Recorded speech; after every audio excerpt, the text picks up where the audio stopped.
know, I'm a giant myself, and I know that sitting on, of course, we need to find the right chair. And I don't know what's right. I'm not saying that what you're doing is wrong. I'm just trying to observe and to make you aware. Yeah? So you ask the right questions. I'm not going to give you answers.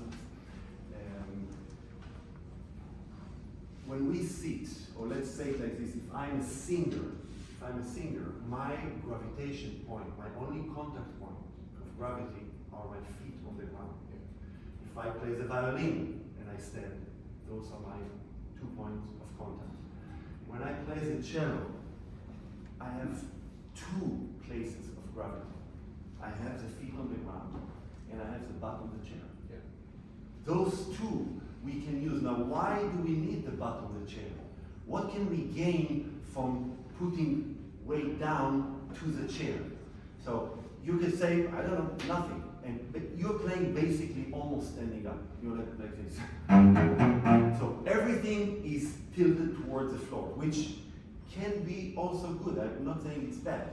But when we play on the low position of the cello, yeah, let's say if I'm trying to generalize, which is not good in any language, but if I try to generalize below the 4th position, I would at least have the option to gravitate towards the chair. Now, why gravitate? Because I want to make sound. I don't want to work hard. I don't want to press. So you play always to the floor, which here, that's great to do that. But here, if I play in this position, it's much easier to gravitate towards the chair, and that doesn't exist in your playing because it's simply too high. Yeah, so you sit like this. You're eliminating one gravitation point. Can you, just for the lesson, don't ever do it again, but can you have the chair, not a lot, but just a little bit lower, just maybe 1 notch lower. I just want to see if you can at least have that option in your arsenal. Just once, yeah, so it's still high. And a lower chair. No, you should sit, you're tall, that's great. I just want you to be able, now, to have the hips like this, so that the knees higher, that's not good. Don't ever do that. But to have the option of adjusting your weight between the 2 gravitation points that we have when we sit, yeah, that would be, I think, beneficial to you. So now, try to play and actually to lean backwards. Don't break your spine, ever. Keep it straight, keep it, yeah, stable. You know, the spine is like a question mark. Yeah, the bottom of it is straight. You hold everything, but you can melt your sitting bones. See, if I squeeze my butt, now I melt on the chair. Here. So, melt your sitting bone on the chair, but keep your spine completely straight and stable. Yeah. Good. Toward the chair. Bravo. Yeah, now this happens the same when we play Bojan, yeah? If I play, I go. Yeah, so I use the 2 gravity points to make the sound. Okay? That's problem number 1. Problem number 2, you suffer from, I call it cello epidemic. And I wish there would be a medicine for it, but there's no CVS for cello. You play 99% of the time on the fingerboard. It's a cello epidemic. It really is. You know, I was just, you don't know, but a few months ago, I was on the jury of the Penderecki competition in Poland. And I was there, the youngest guy, but one of the jury members, the legend in the cello world, Alto Noas from Finland. Amazing cellist, also really tall. And you know, we're listening to all these amazing cellists. You know it from YouTube. I mean, the left hand is just, they can play anything these days. But all of them come on stage, and you already see, or you see the Rosen right here. all of them, yeah? It's like Zoom players. You play for a microphone. You don't know how to produce sound. Not you, I'm talking now in general. And he said to me, you know, we had lunch, and he said, you know, the level of left hand of cellists these days if you compare it to 60 years ago when he was young and doing competition, he says there's nothing to compare. Nothing to, so much better today. But it's much worse with a bow. Because people, not only that they don't produce sound, we talked before about talking and singing and using fingers, that's the third problem. Using the different elements of the bow arm to create different kind of sound. That doesn't exist. It's all about, I need to play in tune, clean, get the job. No. So you play all the time. Now, why is it bad to play on the fingerboard? Why is it bad? We have to work hard. But why? Physically, what happens when you do it? You're holding. See, if you play where so high on the fingerboard, you cannot use gravity, you cannot use weight. I always show my students this. If I play even piano, you know, if you play, let's say, if I play this. This is piano, yeah? Just this low. My bow is close to the bridge.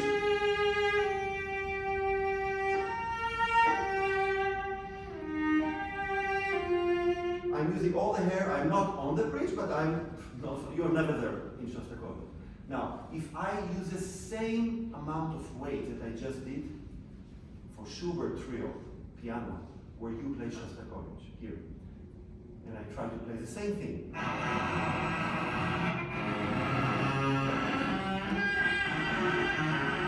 So in order for me to, you're very musical, you don't want to sound like this. So what do? You hold. I call it foo-foo playing. So, but the problem, you don't do it in Schubert. You do it here. The whole thing you play up there. It's so bad. So, here's what I'm going to do for you. I call it epidemic because it happens with so many cellists, and what I'll do now, I know will not make a difference because you'll throw this paper away after the lesson, like all my students. But still, I'll do it because I try to do my job. This is my prescription for you. For cello fufu sound. Don't worry, it's not a cigarette. Now, you take this. This is a present for you. Okay? Put it right here. Now, play the Shostakovich only below this. Deal with it, my friend.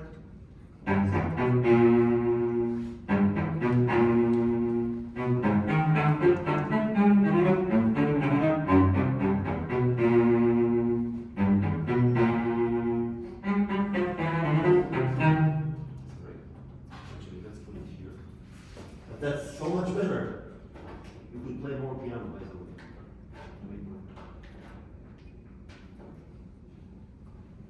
Okay,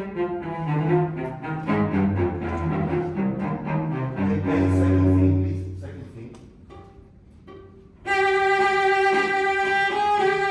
Okay, good. Keep it there for the lesson. Now, the lower we go, the more resistance we have from the string. So it's not just, okay, I'll go down. Why do we avoid it? Because it sounds scratchy. Why does it sound scratchy? Because we don't use gravity and movement. We use pressure. You're holding and not holding. That's the two options. You do this and not. But it's always holding. You never gravitate. The lower we go, the more weight we have, but the more movement we need to create. You cannot play on A string, close to the bridge, with all the hair, with just a slow, it will crack. What does fast bow allow or force us to do? Movement, of course. The more I move the bow, it's like more wind on a tree. The tree will become more flexible. So I'm not pressing it, I'm using my weight in the right place. It's the same difference between being an actor in the theater and enunciate every vowels and consonants, or in the movies, where you have the camera and microphone, you can say, and you will cry when you hear it, because you will hear it so well. Yeah? You cannot be a theater actor with fufu sound. You can't. Yeah? In fact, do you like the theater? Do you ever go to a theater? No. Well, you know, you are so lucky to live in New York. Go to Broadway once and sit in the if you can afford it to sit in the first row. Bring an umbrella. You know why? Because they'll spit on you. I'm not kidding. Not because I hate you, because they enunciate. When they sing and when they talk, they don't talk for the first row. They enunciate like they're retarded in a way, because the entire hall needs to hear them. That's playing cello. But of course we have to do it the right way. That leads me to the third problem, which is, again, those 6 joints. And the first 3, what I call the cello tongue. The tongue doesn't exist in your playing. You play like this.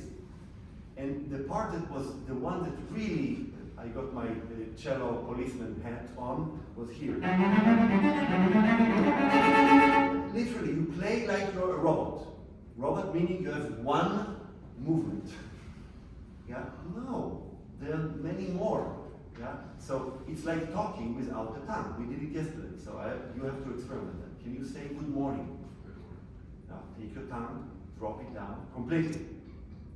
Hey, good morning. Huh? Hey, good morning. Good morning. Okay. Now can you do this? Da, da, da, da, da, da, da, da, da, da, da, da, da, da. Can you- Now put your tongue down and do the same. That's what happens. That's how you play. Now, you're really talented, I have to say.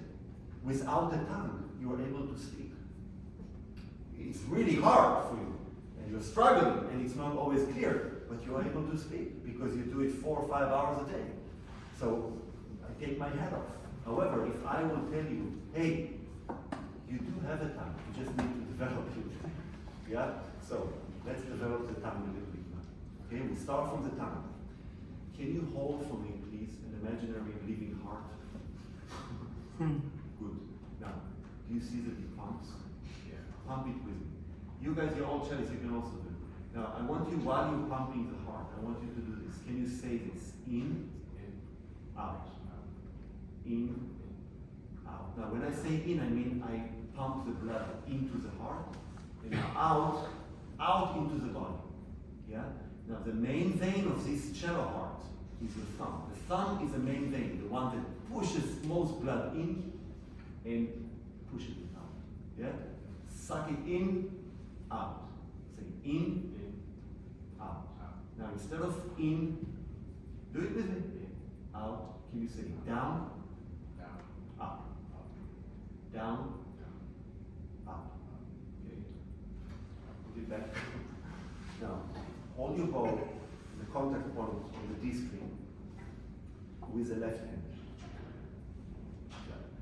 Now, imagine that you're hanging on an imaginary chair.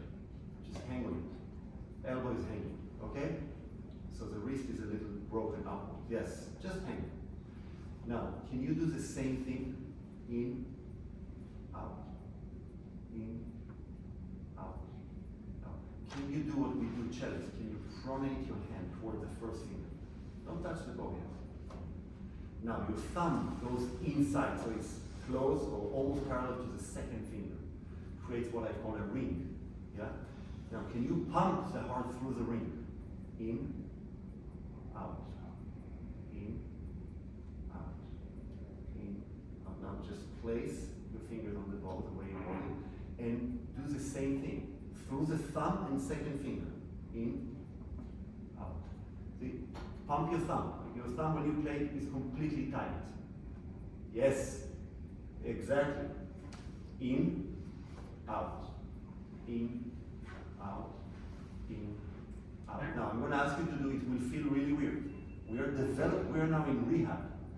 And in the rehab, we're developing the muscles that you didn't know that exist. So one of the exercises in the rehab is to lift 1 and 3. 1 and so 4, the ring finger. Look at me.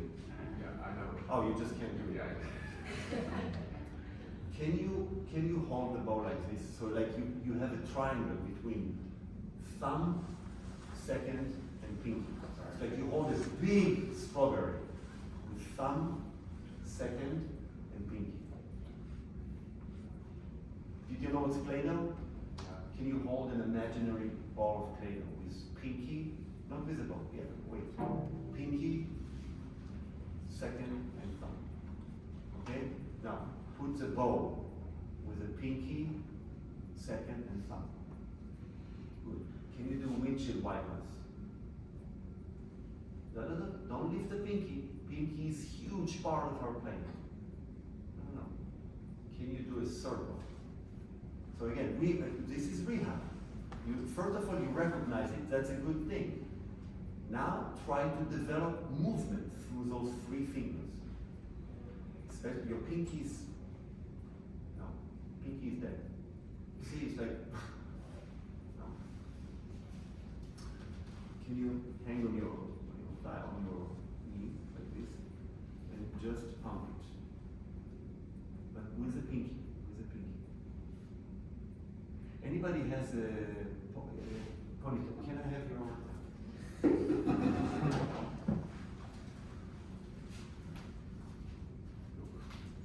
I'll show you later how to put it, but this is magical. So, give me a second finger. Here, on the silver part. Okay? Thumb parallel to the second, like a ring. Pinky, put it inside here. And with the pad of the finger, touch the beginning of the frog. Exactly. Pronate your hands. What happened to your pinky? Shouldn't. Okay, that's see? For a cello, look how beautiful. Now, put it on the cello. Can you pump it for me, please? Pump the heart. Good. That's your tongue. Also in rehab, sometimes we use different tools on muscles. Put it back there. Good, how does it feel? Weird, it exists. Now, this will sound really, really bad, I warn you. I want you to put your bow now completely in the frog. Even more, yeah? And I'm gonna ask you now to play the beginning of the first prelude by Bach. Yeah? And I want you to use only cello tongue for up and down and string crossing. So there's no lungs, there's no air to the sound. It sounds really scratchy. Goes like this.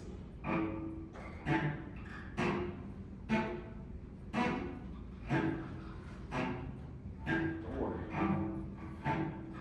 See, so I cross strings with my tongue and I push up and down with it. Nothing else moves. If I put a quarter here, it should stay. Try. No, that's movement. Like down, up.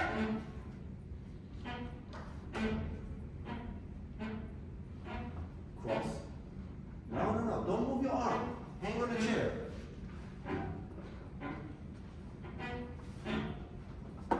Use more of it. Pump in and out. Cross. Nothing moves here. Just. But slow. Up.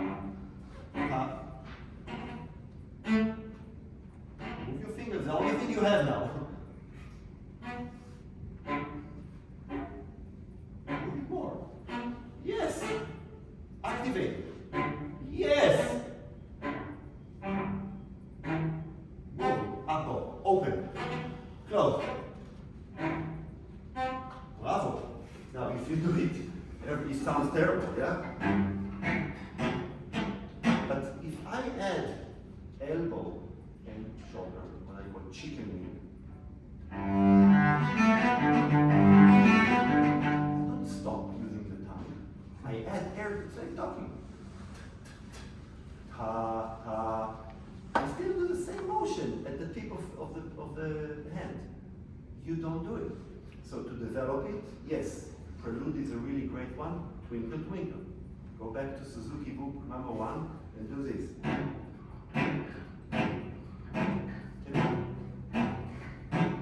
Just tongue. Bravo. People might come in and think we're crazy. I said, bravo!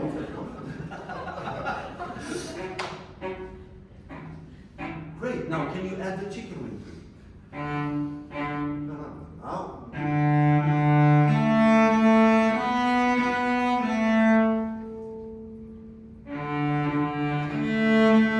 Shoulder, yeah. Opposite. But good. You start feeling that there is something. It's okay. There is something there that you can use if you don't use before. Okay? It's really important that you develop this. There are many exercises to do that. You can play.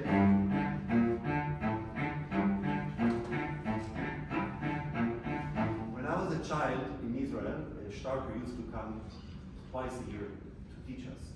And I was 14. I mean, back there, everything was, he had a bottle of whiskey in the lessons. And we smoked the whole time. So when I'm 14, this is how the world is different today. He asked me when I'm 14, do you smoke? Of course, I said, I did, but I said no, because my parents were there. Of course not. He said, I'm going to do something uneducational, but he really did it. I wish there would be iPhone to record that. He took his cigarette, lighted cigarette, put it between my fingers, and said, turn the light off. And he said, play Piatti 1. He said, I want to see a red circle. I'll never forget that lesson. Yeah, that's, so don't do that. These days I have to say, be careful. Take a pencil, blah, blah, blah, blah. This is exactly what I miss. It doesn't exist in your playing. Okay? So those three elements are really important. The gravity on 2 points, yeah? The location of the bow, simply to create a sound, but then how to create it. Not just, okay, I'll play here, and then cutting a tree. No. Okay, so those three needs attention. The attention is not in Shostakovich, which is like Shakespeare. It's in Twinkle Twinkle. Simple melodies. Play simple melodies. Now, if you take Twinkle Twinkle, which I'm really serious about, and you play it where Shostakovich starts, right here, actually, in reality, you don't need much more than a tongue. Because the lower we go, also in the voice, the less air we need. If I sing a high note, I need much more air. So here I don't need much. But if I play it here,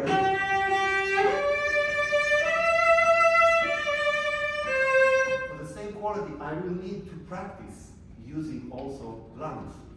So it's a great exercise because in Shostakovich, how does it start?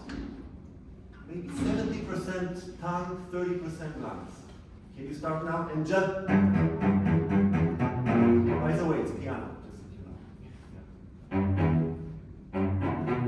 so you start up, open.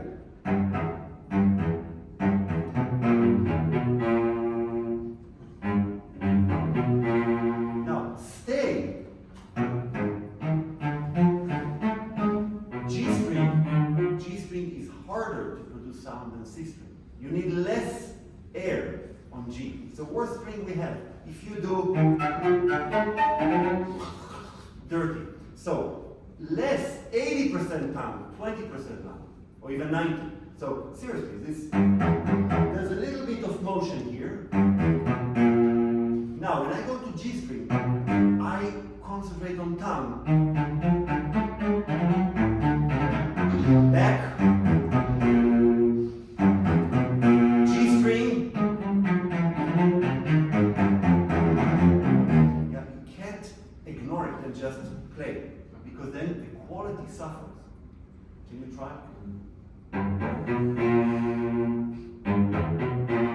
Pinky, feet, pinky.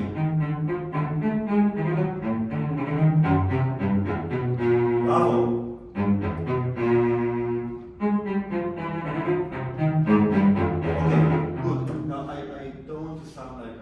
About your technique, yeah? The text that was delivered to you by Shostakovich is not just notes. There are dynamics in it, there are articulations in it, and Shostakovich is so picky about it. It starts piano. You didn't play piano, but more so what I didn't like, if I may say, is the fact that you become a composer yourself. And you recompose, like you tell Shostakovich, I like the dotted lines that you had through the entire first page, but I have a better idea. I have a better idea.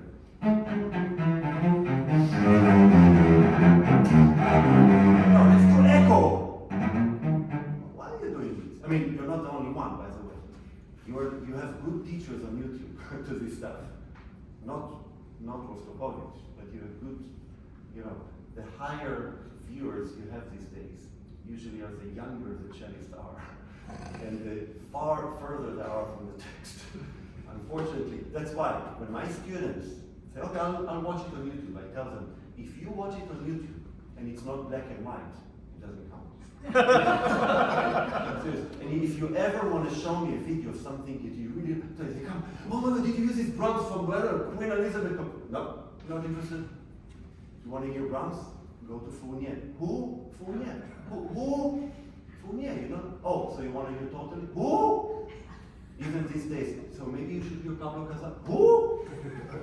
So then I say, so one time a student told me, Mr. Peled, you mentioned all these names, but there are no females. I said, I'm really sorry. Can you suggest a female from the past that I would listen to? No. I mean, if you're totally right. Then I put on in my studio, I have on the wall all the great cellists of the past with the years, so they know, including female, of course. But if you have a point, okay. So who are the female great cellists of the past? Tell me, did you hear them? Okay, Chaplin. Then give me 5 more, and identify the quality of the sound. Save me. No, I'm serious because Zaran and Sova, he used to teach across the street. An amazing cellist. The next piece in the program, Elgar Concerto, was written and was played with Beatrice Harrison. There is a recording on YouTube, 1928. You know who conducted? Maybe earlier. Elgar. Elgar conducted his own piece with Beatrice Harrison. Want to listen to the source? Yes, hear all the rest of it. But why am I saying it? Because people think that reviving a text, meaning changing it. So I start hearing more and more these days. Oh, second time.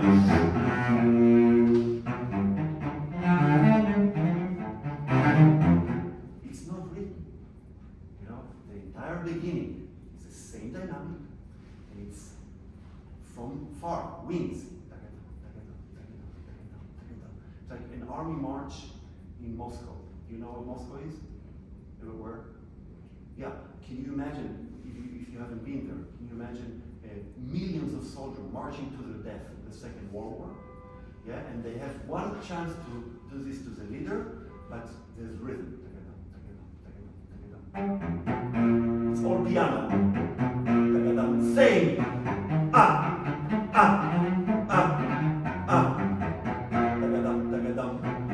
Can you play it once? No. The orchestra is wings. It's far from you. It's far. Yeah. And you're 17-year-old. You got a letter. You're drafted, and you walk. You have no idea where you walk. You walk to your death, which is the second movement. But you're just walking. Okay, so can you try?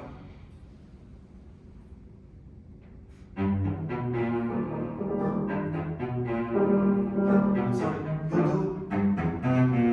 No, tap, tap, tap. Each one even, dot in a line. Ha, ha, ha, ha, ha, ha, ha, ha, same.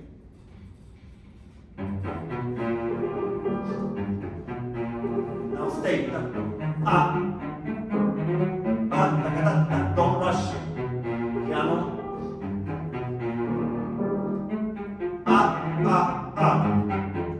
Don't make. Why are you making this? No.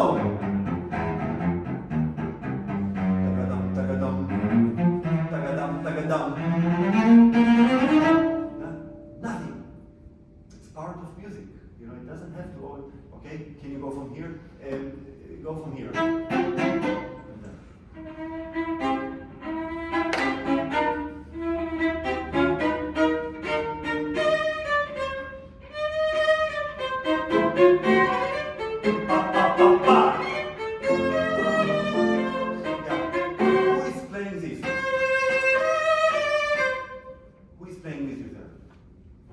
Still only wings, but they change the articulation. They're doing tagadam, tagadam the whole time. Here the first time, you can go back. Yeah, it's all ta ta ta ta tagadam dam ti da da. Now what happens here? What happens here? I give you a clue when I ask this question, it's not in your part. Yeah, let's hear. What do you have there? Still wings. It's still wings. Yeah, can you play? Yeah. Can you play now really legato, much more on the string?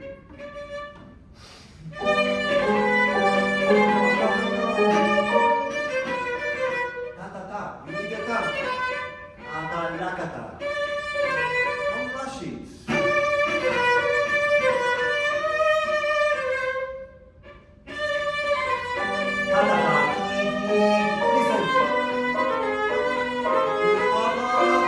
Now what happens?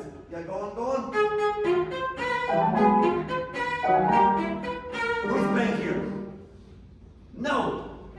For the first time, the strings come in. Where are the strings? Right here. You haven't done it with orchestra, you don't know the feeling. The feeling is unbelievable because you start the piece and you really hear it from far away. Now it goes until this moment. It's almost a whole page in cello. There's a lot of, yeah? But then the strings come in. All of them. So it's a different sound. And look at the concertmaster.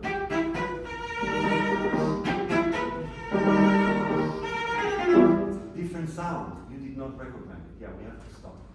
But when we, as I said yesterday, this is a musical murder. And you're an investigator, and you have to solve the murder. You have to really read the text and maybe learn from the text what the composer really meant. We can argue about it a lot, but if you don't know that it's strings, and if you don't know it's wing, you just don't know all the clues. You can come to a conclusion, but you did not look through all the clues that he gave you in order to come to that conclusion. That's the text, but in your case, more important is how to figure out it on the cello, the craft. Okay?